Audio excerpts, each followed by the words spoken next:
So at the top here, you can see how my file name says .rvt at the end. If it says .rte, it is the template file. It's actually pretty easy to fix this. So we're just going to go to File, Save As, and instead of saving as a template file, we're going to save as a project file, which it won't let us do.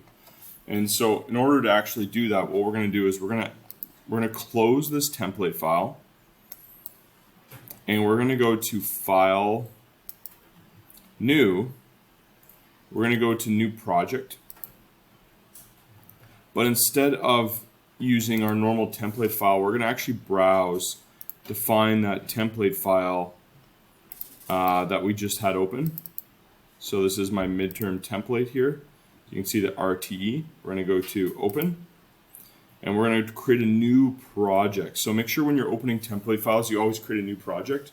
And if you're editing your template file, make sure you open your template file. So now that we have that there, we're going to click OK. And the last step of this is we're going to go to File, Save As, and you can see at the top right now it just says Project right here. So we're just going to go File, Save As, and now we can save it as a project, and that's how to fix that. And so as soon as we save this, we can, just going to save this somewhere else.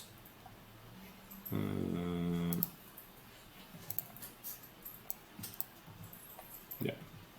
You just say make the new project as a construction template or architectural template. No, you have to find your template file, your project file. Okay. Yeah. Yeah. So make sure when you go to File, New, you browse to. You go to New Project, and you browse. Instead of clicking one of these, you got to browse and find that file that you were creating. So in my case, it's called my midterm.